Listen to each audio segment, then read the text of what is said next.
All right, we are live. Good evening, everybody. Man Cave Sports back with a special NBA playoff second round edition preview. Talk about the series that will be taking place starting tonight in a half hour here when Cleveland and Indianapolis meet in game one. There is one series that has yet to be determined. Timberwolves, Minnesota Timberwolves, our beloved Timberwolves, will be facing either the Houston Rockets or Golden State Warriors. That will be determined tonight. Either way, we will preview that series on Tuesday. Should Golden State win tonight, we will be doing a live preview show on site, more than likely at Surly, prior to attending the game. So, Man Cave Sports either going to game one versus Golden State or game four if we draw Houston. So, more to come on that. We look forward to providing additional NBA playoff coverage, in particular with our beloved Minnesota Timberwolves. But tonight, we're here to talk about this first matchup that will be taking place here shortly, Cleveland versus Indianapolis. I'm going to start with you, Razor. Talk a little bit about how these teams have fared against each other this season. Well, just quick thing. I am not a huge believer in a head-to-head matchups during the regular season. I think the Timberwolves, I'm going to do my one Timberwolves reference here. Last year, Mike, you talked about this. The Timberwolves got worked over by the Phoenix Suns during the regular season, concerned us, scared us, but in the first round of the playoffs, the Timberwolves worked over the Suns and swept them in 4 games. But looking at the overall results, I mean, overall, Cleveland had an incredible regular season, 64-18. Indiana, first seed in the Eastern Conference, kind of ran away with it.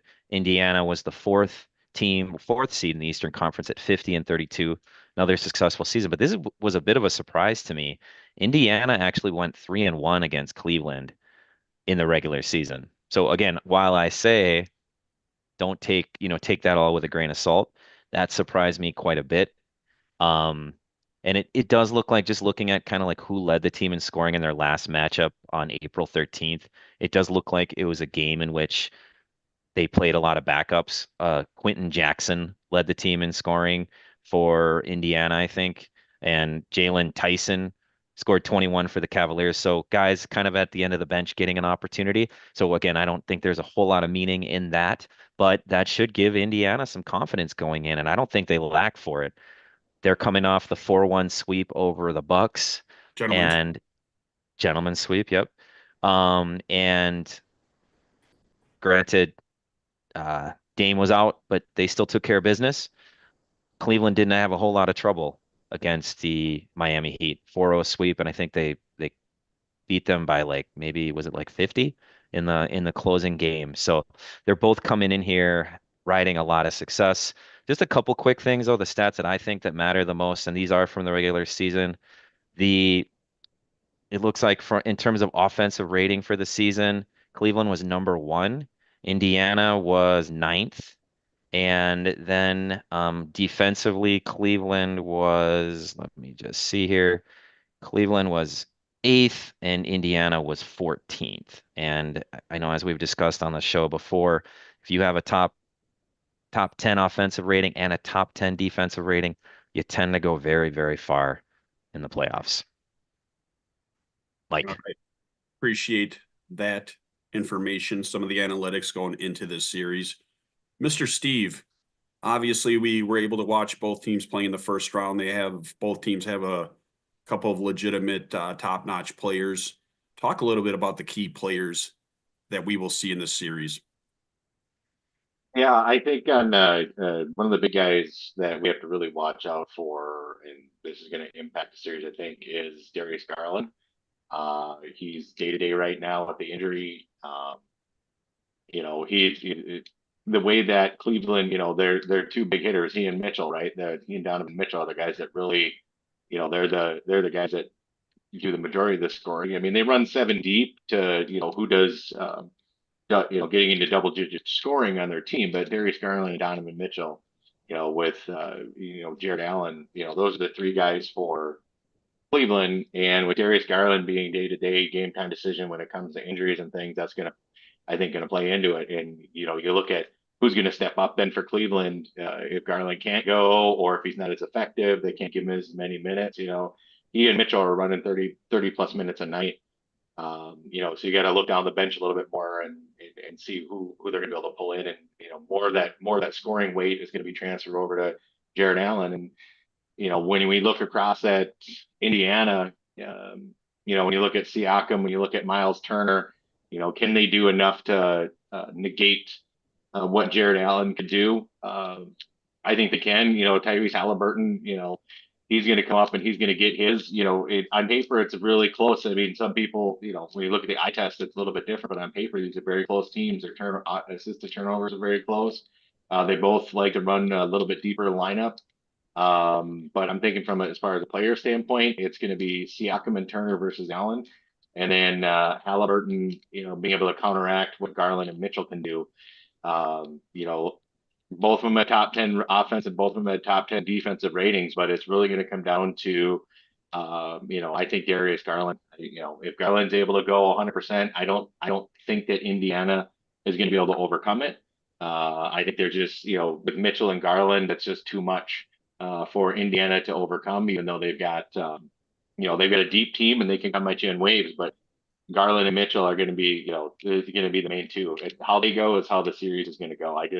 I don't think that there's enough over on the Indiana side to counteract that. But Garland's got an injury, so we're gonna have to wait and see what that does to the series. Yeah, and one thing I'm looking forward to, I remember last season, Miles Turner had a nice run in the playoffs. I mean, he's going up against Mobley, or I don't know if that's the matchup that's going to present itself during this, but I mean, Mobley is a beast, especially defensively. So, I mean, there's a lot of interesting variables to this and matchups. I think it's going to be an entertaining series. We'll talk predictions here in a minute. Be naughty. Talk about what you see as the X factor in this series, or X factors if you have multiples. Well, yeah, there's obviously I like the Hallie Siakam thing right now, and I think that can be something. But there's the X factor for me is my gut. I've been watching these Pacers sneak up all year long. I watched them play the Bucks, and we were at the Bucks Stadium watching them destroy us and our hearts. Yeah. There's just the X factor for me is there's something that I think that the Pacers can win this series. I mean, you look at the rosters, it doesn't stack up. It's just there's something to that team, and I'm just going to go with that. I mean, save your prediction. And one thing I gotta point out, Halliburton, obviously his father in a really bitch move, in my opinion, ran out and stepped up to Giannis at the end of that series. I don't dislike Halliburton for it because he was very embarrassed about it. He even, apologized that his father did that. And I believe for the immediate future, his father will not be in attendance. You think that's going to have any impact, Brian, on Tyrese, or he's probably going to drown it out? Absolutely not. I mean, I think it might even fire him up. Might stoke the fire a little bit. I heard that he is under review for not attending any games anymore. Who knows? Hallie might buy a $30,000 suite. Yeah, I think for this the next couple of games, you won't see him. Perhaps as the dust settles and this dies down, the story dies down a little bit, he'll make a return there. But nonetheless, just a low class move. Perhaps. Yeah. I'm sure he's a good guy, proud of his son as he should be because he's a great NBA talent. But that was bad optics. I think everybody can agree on that. Mm-hmm. Yes, sir. So went over the series, some of the things that everybody's going to be looking for. We'll go with predictions now, and Ramon, I'll start it with you. But if you have anything additional you want to add about this series and give us your prediction, fire away. Well, I think Steve did a great job of breaking down the player matchups and all of that. Be naughty as well. I'm going to pick Cleveland. I think it's going to go 6. I think that credit to Indy. I know they had a bit of a slow start to the season and they kind of figured it out. And last year they were a bit of a surprise team in the playoffs as to how far they went. I think a big key is going to be how the kind of the role players play. Like for Indiana, how is TJ McConnell going to play? How is Mathurin? How are they going to do? Nesmith. And then on the Cleveland side, you have DeAndre Hunter, who they acquired during the season, a big move that really helped solidify them. Max Strus is battle tested with Miami. And then Ty Jerome, my goodness, That dude, I remember him in college and thinking, oh, really nice college player, but not expecting much out of him in the pro game. And it took him a while, but man, that dude is balling out. And he's fearless, he's tough. And I think, I mean, if he can continue to play the way he has, then I think that, I don't really have much concern for Cleveland going into the series again. 6 games.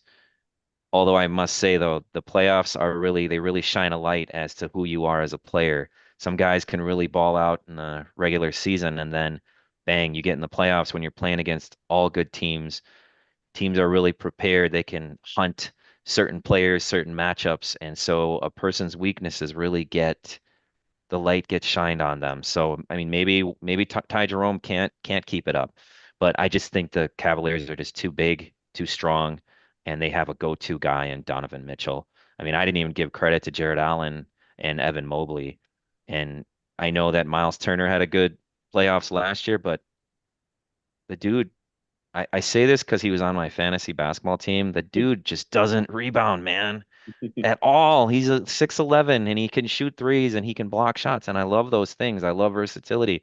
But when your big man is getting you 4 or 5 rebounds on the regular, I just don't think that's going to be enough against a team with the strength, the size of Jared Allen and Evan Mobley. All Mike. right. Appreciate it, Razor. Mr. Steve. Yeah, this was a tough one call because Indiana they run 10 deep. When you take a look at how they run people in the playoffs and stuff, they get they run plenty of minutes for everybody. The scoring is spread around pretty evenly. They play a team game. Um, but I think at the end of it, I I I don't see Indiana being able to overtake Garland and Mitchell. I think they're too dynamic. And I think Jarrett Allen dominates the boards. He cleans house on the boards, and I don't see that same type of president over for Indiana. So I'm going to say Cleveland in 6. I think Indiana's going to make it interesting. I'm not going to say that Cleveland's going to mop the floor with them by any stretch of the imagination, but I'm going Cleveland in 6 on this one as well. Be naughty. I can't. I've been avoiding listening to my gut for all my years, Mike. We're both 50 years old. And my gut's telling me there's something here, and I'm going to do it. Pacers in 7.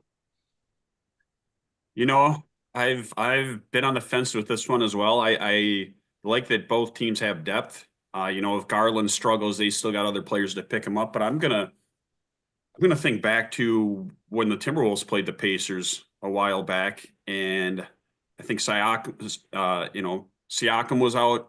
I believe Halliburton was out as well, and Obi Toppin came into Target Center and looked like freaking prime Reggie Miller. I think he was 7 of 10 from downtown, including a corner dagger at the end to beat the Timberwolves in a very rough loss. And man, this thing could go either way. And I think I'm going to side with B Naughty, man. I think the Pacers in Time ever. I think I'm going to go with the Pacers in 7. And to me, it's not going to be Wow. that huge of an upset. Don't get me wrong, Cleveland has been stout all year, but you guys know the playoffs are just a different animal. Yeah. Anything can happen. If this Garland injury, drags on throughout this series, or if it becomes a factor, I mean, that's a big X factor there. So I could be wrong. I have been many times, but I'm going to go Pacers in 7 just to keep it interesting. But no, I think that we're either way. I think we all can agree it's probably going to be a very good series, and I'd be shocked if it went any less than 6 games. All right, next on the docket, we have the Boston Celtics, the historic Boston Celtics versus the New York Knicks. And if you're a longtime NBA fan like all the 4 of us are, this is an exciting matchup. You got 2 historic franchises, a lot of different things taking place in this one that we're going to be watching for. Razor, talk about how they lined up this season against each other.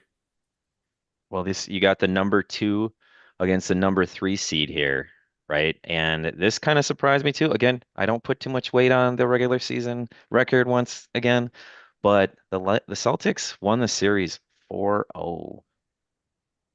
And let's be real here, the New York Knicks last year had some playoff success, and they made some major changes, adding Cat, adding Mikal Bridges. And I think a lot of this was designed to defeat the Boston Celtics. And so it's going to be very interesting to see how this comes together because I think they built their team to take down Boston. Couple things about the advanced analytics, real quick. Boston, I mean, what a season. They were number 2 in offensive rating, number 4 in defensive rating. Knicks, number 5 in the offensive rating category, number 13th in defensive category. Very un-Tibbs like, I would say. But I mean, Fair. 4-0, a lot of pressure on the, I mean, there's a lot of pressure on both sides, but I will let Steve get into his player analysis. Mr. Steve, I know this group has a vested interest in this just because one of our favorite players of all time and former Timberwolf Cat will be a part of this series. So fire away with your key players to the series.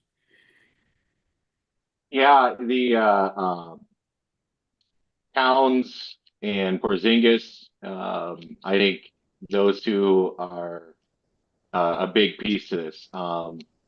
You know, Tibbs is notorious for running a very short bench. He doesn't go very deep. Everybody's putting in 30, 40 minutes a night, so, but they've been doing that all season long. So I don't look to that to be that big a deal.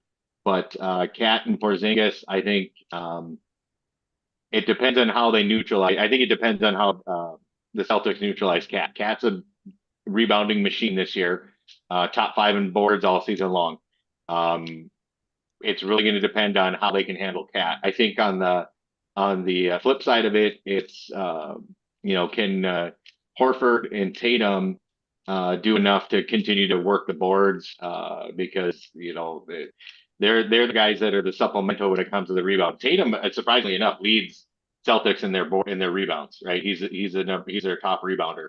But when you look at some of the different stats and stuff like that, the assisted turnover, the boards, it's very similar. But I think the big thing here is Porzingis and Cat.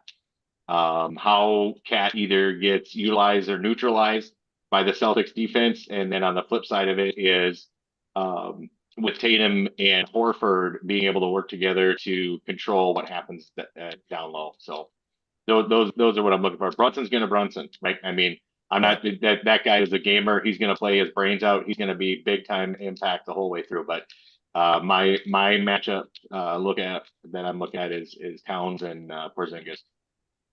Sounds good. Appreciate that.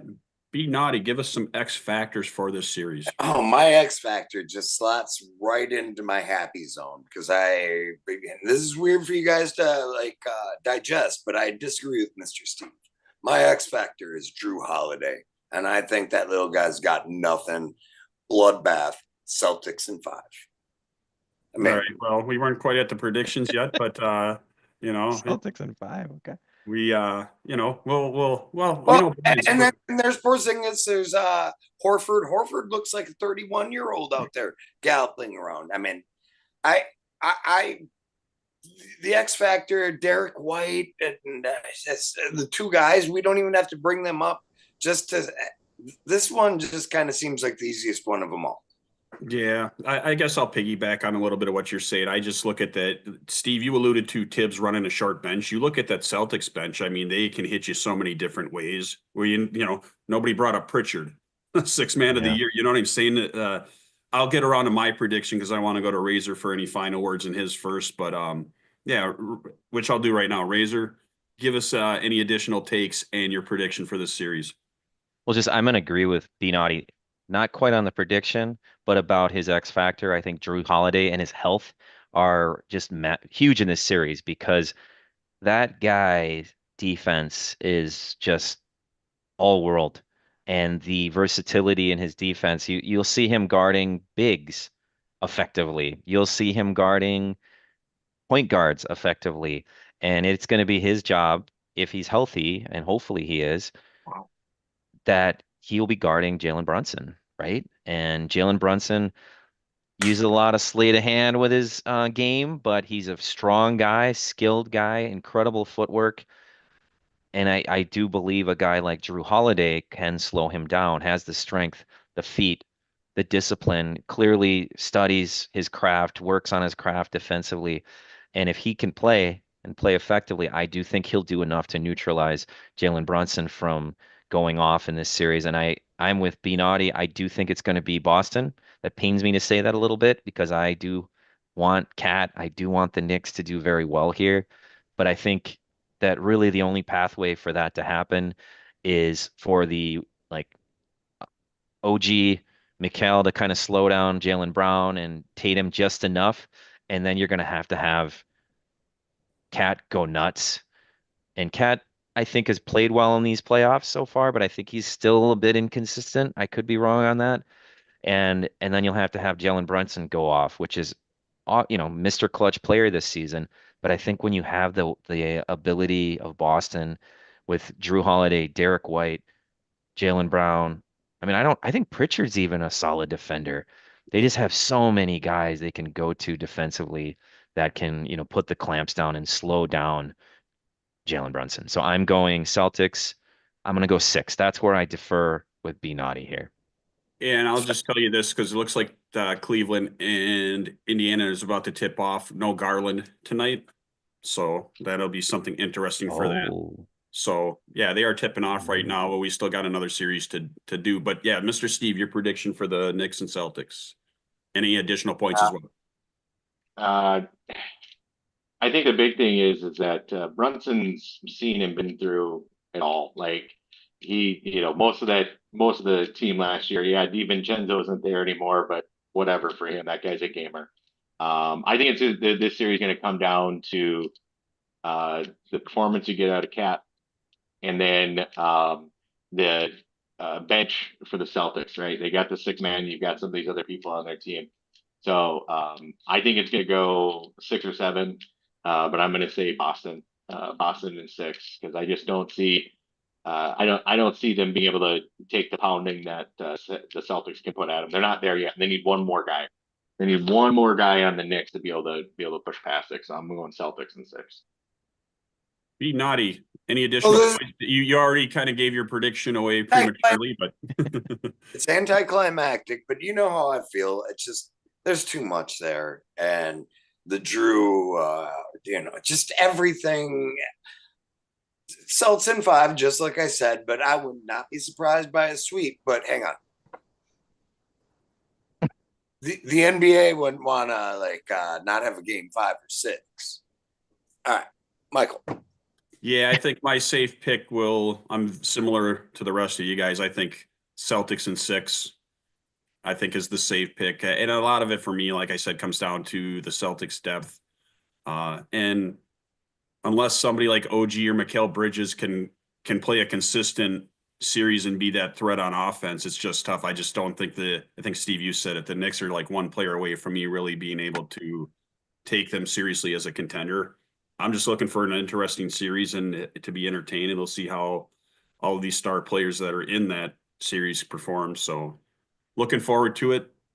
Last but not least, as I mentioned earlier, we will preview the Timberwolves series once they're on Tuesday night, because they'll be playing Tuesday night regardless of who the opponent is, Houston or Golden State. But one last series left to discuss, and that is OKC versus Denver. Series interesting to this panel here because should the Timberwolves advance past the second round, they will have to play the winner of this one. So, Razor, I'll start out with you. Great performance by Denver last night in a deciding Game 7 where it was a good first half, and then the second half, they just choked the life out of the Clippers. I know James Harden had a bad game. Kawhi played great during that series. I'm not surprised. I believe I know I picked Denver to win that series. So, talk about how they matched up during the season and what all that good stuff as we preview that particular series. Well, you have the number 1 seed, OKC, won 68 games, man. That's very impressive. Nuggets came in at the number 4 seed, 50 wins, but talk about a very tumultuous end to the season. Lots of turmoil in their franchise with firing their coach with just a few games left in the season and firing their president of basketball operations as well. But overall, they were 2-2 against in head-to-head matchups this season. And again, just looking at advanced stats, OKC, not surprising here at all. They were third in offensive rating, first in defensive rating. Nuggets, fourth in offensive rating, but 21st in defensive rating. And we already talked, I mean, we've already talked many times during this season about their bench, but I'll save that for later and turn it back over to you, Mike. All right. Yep. No, I think we all are very familiar with Denver's defense or lack thereof. But it's interesting to note that they went 2-2 against each other, because I do think from a matchup perspective, Denver gives OKC something that the Clippers might not have. But Steve, I'll let you talk about the X factors. Obviously, you got star power in this one. You've got the likely MVP. Either way, the MVP is going to come out of this series, probably Shea, but Joker probably is right up there. Probably will finish second. So the star power in this series is phenomenal. Talk about the key players in this one. Yeah, Jokic is, on everything goes to Jokic. He's basically the point guard, right? You look at points, assists, all the important stats. It's all through Jokic. It's just a question if like Gordon and Braun and some of these other guys can give him enough to help keep him going. Jamal has some nice games. He shows up, he gives him his points, but OKC is too much. When you look at they can run Chet Holmgren, Hartenstein. Both those guys can be switching off on Jokic, and we know that that's a way to beat them, right? You keep coming after, you keep making him work, you get him tired. He's playing 40+ minutes a night. So I think Holmgren and Hartenstein versus Jokic is a big deal. You also look at so you've got Shea and Jamal Murray, but don't forget Alex Caruso over there on OKC side as well. Chet, Wiggins. You've got a number of players there, but the big thing there is Holmgren and Hartenstein versus Jokic and what they can do to get him tired out and keep him tired out. OKC's deeper, they're faster, they've got better defense. I'm looking at the matchup of Shea versus Jamal, and I'm going to give that to Shea because he's got a better whistle. Right. I mean, Shea and the refs are a better combination than Murray and Jokic. So, say what you want, but maybe I guess I'll put on my tinfoil hat. But, Shea is going to get his calls, and you get Jamal Murray or Braun into defensive trouble with fouls. Now you're taking out, Some weapons, that chunk of that offense. So, yeah, I just think that Chet and Hartenstein versus Jokic is going to be the big thing. Yeah, and don't forget that Lou Dort is one of the better defenders in the NBA. He might make first team all defense as well. So that OKC team is just so stacked. B Naughty, hopefully I didn't steal any of your X factors, but give us your X factors for this series. You could never steal anything from me, Michael. Don't worry about it. But to start off, I gotta chime in on my esteemed colleague, the only guy I like on this panel, Mr. Razor Ramon. He's been telling us all year long that this whole 24 25 free throw games for Shea, that doesn't work in the playoffs. It's a different game what they're going about it.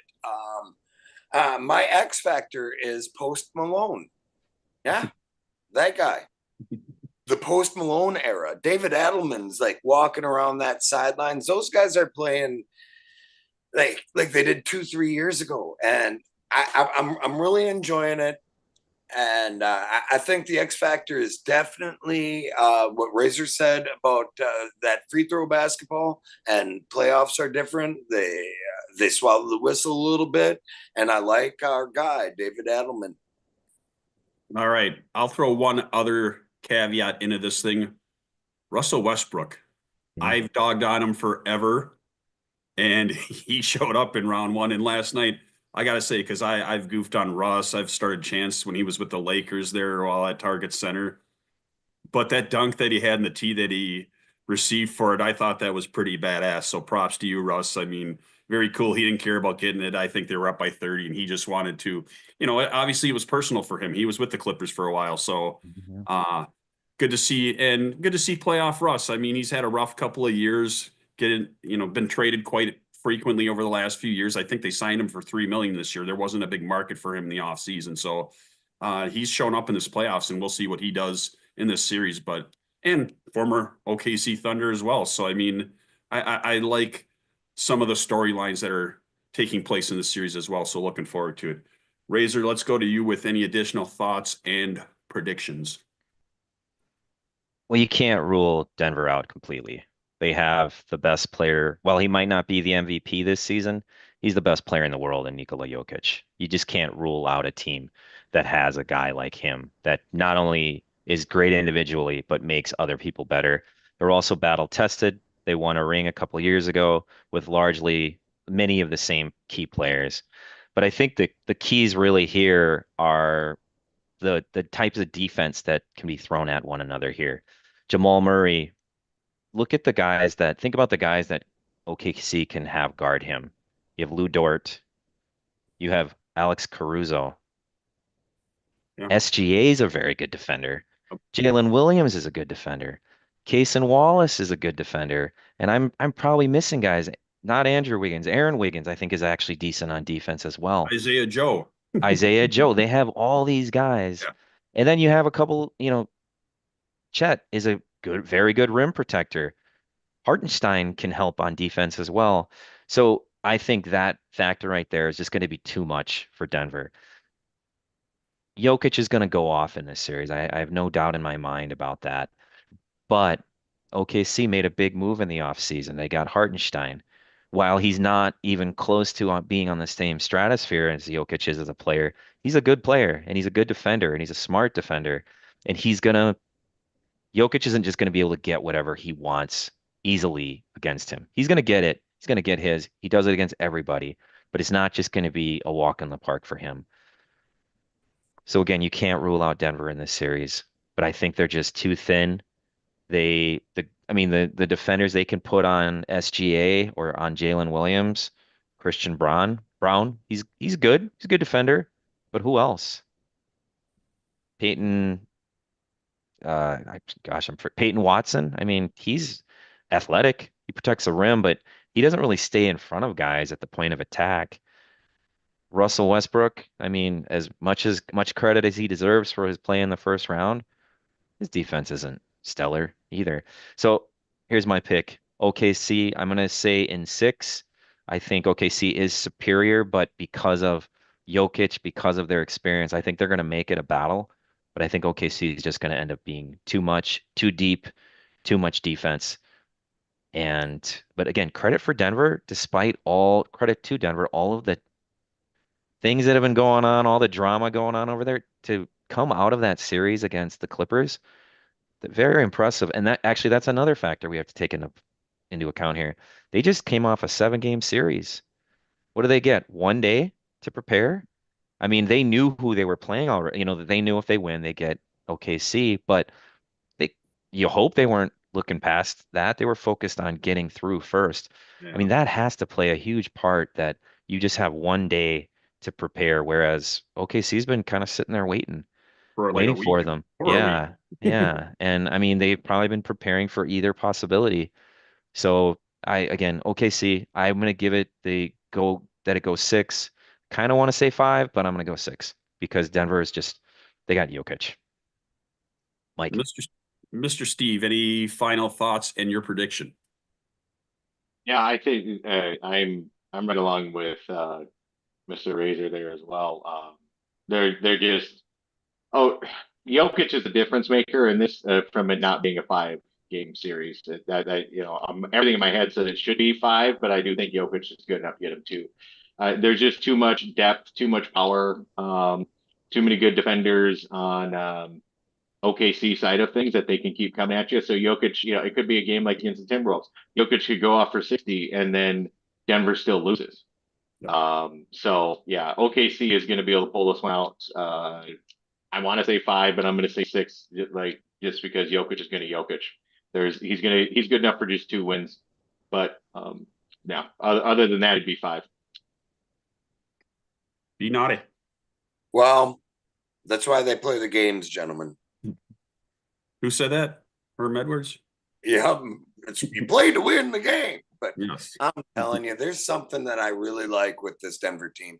And it could be biased, because who would I rather want to play? Would I want to play okay shitty, or would I want to play and just smack their ass and go to the finals? You know, so that kind of filters into me a little bit. But you know, just being a realist that I am, that you guys know that I am. I'm just looking at this Adelman thing, and Mike stepped on my touchdown call. That Russ dunk, I've sent that to like 3 or 4 people in my life. Like, I don't know why I like this. What's wrong with me? But hell yeah, I just think there's something happening there, and then it could be the high, mile high air too. You never know. They've been dusty. Denver in 6, they win at home. Ooh, bold prediction. We might have to have some friendly wagers in our man cave group text on this one. Just for you guys' awareness, Indy is up 21-17 with almost 5 minutes left. So it's an offensive shootout in Cleveland. The crowd, it looks like they got a good crowd. You know, Cleveland supports their team. So this is going to be a good series. And we will be watching this here very shortly. You know, to me, I think Steve, you brought up best Joker's probably going to win 1, if not 2 games for them, because I think he'll be a steady and influence throughout the series. The thing I'm looking for is Jamal Murray. He had a 43-point game. You know, he might have a 43-point game in the next game, show up and have a 9. If they're going to have a chance, they need some complementary efforts. Aaron Gordon, he's another guy that can light it up offensively, and then the next game you can't find him with a searchlight. If they get some of those performances at a more consistent basis, Russ, another one, they might be able to run and gun a little bit with them, but I just think OKC is just so good and has so much depth that I just don't see it. I'm going to go along the same lines of my colleagues, Mr. Steve and Razor. I'm leaning 5, but part of me wants to say 6, so I think I'll just stay with 6 and at least hope that we get a good series out of it, because I'll be honest with you, Denver's playing a lot better right now. I predicted them to show up well in the playoffs here, but OKC so damn good. I could also see them running them the hell out of there 2 and 4 or 5, but I'm going to stick with OKC and 6. I like that one of us thinks Denver can pull this off. It makes it very interesting. Like I said, you might see some friendly side wagers take place, but appreciate everybody tuning into our second round playoff preview show. We will have another one for the Timberwolves versus to be determined here in 2 days. Gentlemen, I am going to exit out of here. I suggest you all do the same. I will shut the YouTube feed off, and nobody wants to hear your additional commentary. And let's enjoy this game, and let's enjoy tonight's game and see who we're going to play here in 2 days. Heck yeah. Appreciate it. Have a good evening, everybody, and we will be back soon. Take care, guys.